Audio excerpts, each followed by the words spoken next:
At Crown Point Realty, we believe in creating a real estate experience for our clients that is second to none. Educating and preparing our clients for what to expect is the best way to ensure we get you started in the right direction. As committed realtors, we are always on the go and always well caffeinated. We decided why not answer your real estate questions over a cup of coffee at some of our favorite spots. This is Coffee with Crown Point.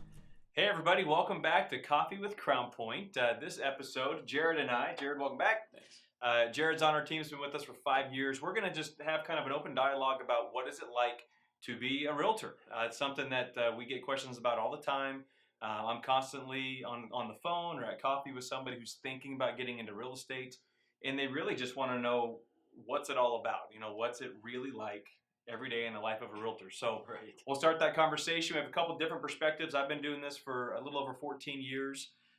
Jared, 5 years, and we have agents on our team that have just gotten licensed. So we have all of it around us. Yeah. So Jared, why don't you start us? Well, I mean, we get into this business. There's this precept, like we can jump into this business and have the ultimate freedom, right? Right. You keep telling us that you wanted to just play golf all day. I thought you get your real estate license, you play golf just about every day, and you make a lot of money. You had your logo with your golf swing on there for years. Well, it's fitting. Every time I met a new client who was going to be on the golf course, when I did that, I could hand them my logo, and it would all just work out right. Yeah, but we come into this business with that precept of there's ultimate freedom because it's a quick, easy buck. And, you know, the mechanics, looking at it looks pretty simple. And unfortunately, it's not, because we have to be our own CEO. Right. And that's the one thing that you guys have taught us that we've learned and that we're growing with is that we run this like our own business. And so that means we have to have honesty. You know, we have to have integrity, not just to ourselves, but to our clients. And then on top of that, what that translates into is like we literally have to be on top of our game. You said laser focused? Absolutely, because 1 minute of distraction just impacts the next month, right? So, and there's a lot of, well, first of all, you mentioned really being your own boss and the time freedom.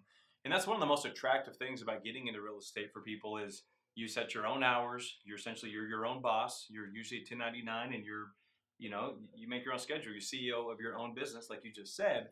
And that is probably the greatest thing about real estate is that time flexibility, but it's also the pitfall for a lot of agents is because nobody's making you get out of bed. Your average realtor probably strolls in at 10 a.m. and sneaks out at 2 p.m. and spend an hour at the water cooler in between all that somewhere. So, that time freedom can definitely be challenging for folks that aren't extremely self-driven. Right. So if you're not in a culture of accountability and really part of some type of system that's keeping you on schedule, it can be challenging. Absolutely agree, 100%. And that's one of the biggest things I try and help people, because I've got my new gentleman, Isaac, joining me, and then I get the question frequently too, I'm looking to get my license, and I want to do that, and it's like, okay, how good are you at waking yourself up at 5 a.m? Right. Pushing yourself out of bed when you really don't feel like it. I mean, that's the well, and you've experienced, so Jared's been with us for 5 years. You've experienced the season of real estate, what it looks like when you're not laser focused. And then these last 2-3 years have been incredible for you as you've really gotten focused on your business, committed on a daily basis. And now, I mean, you've seen the difference of what that can look like. It feels wonderful. At the same time, it's exhausting. Right. And it's a lot of work. And those are the two elements. I think the two words that it really boils down to is lots of work, lots of change. Right. And it's a good change because we all want to grow to be better people. When you said lots of change too, that's definitely something to mention is, and I hope nobody take offense to this, please, but there's a lot of part-time agents, everything from school teachers, police officers, firefighters, bartenders, and we see it in all, and they get their license to do it part-time or in the summers. And that's awesome. That I love that, but it's just challenging in this market because our market changes so quickly. Right. And really, you got to be the knowledge broker these days, where you are on top of your game. You know what's happening in the industry. You know what's happening with sellers, how to make them more money. You know what's happening with buyers, how to get their offers accepted in such a fast-paced market. And technology, innovation. There's so many things changing. Right. It's really tough if you're not fully engaged. And the whole purpose of our market is the cyclical change of events. So if you get into this right now, it's super easy to sell a house if you have a friend or a family member. But then once the market changes, swings back in the next couple of years, are you prepared for that? And so, being able to adapt is absolutely part of the character. And I've been licensed since 2004, so I've never seen a normal market ever. I've only Right? seen this and this and this. So I'm still waiting for that.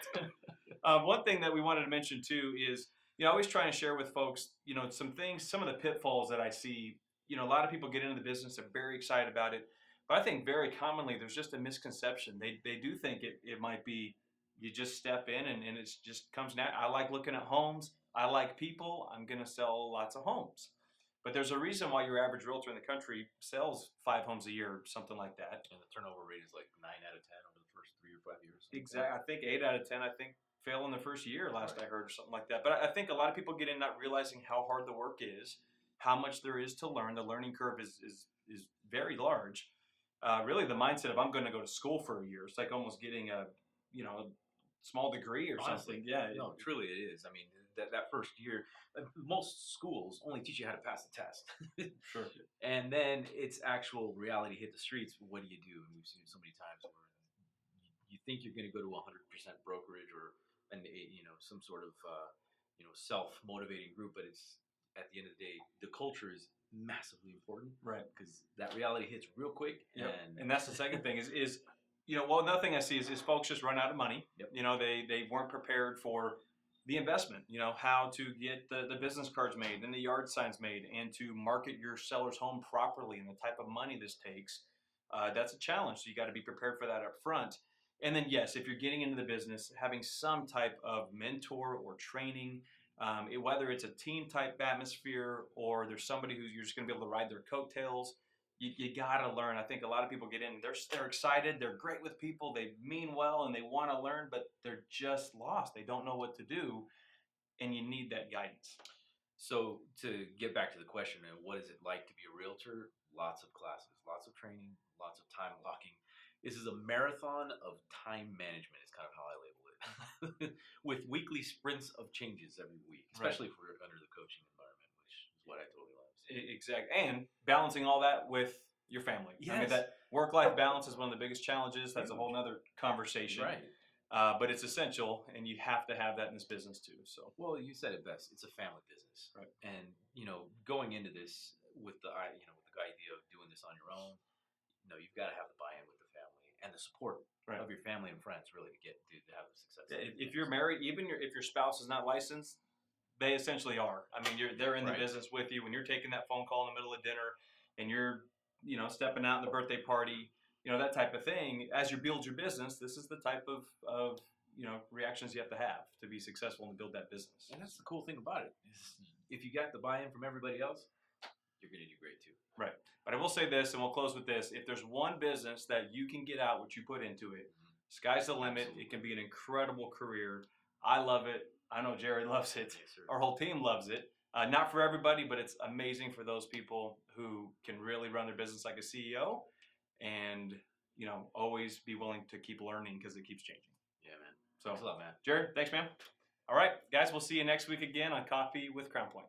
Do you have a question that you'd like to have answered? Feel free to submit a comment below, send us a message, or give us a call, and we will feature it in an upcoming episode.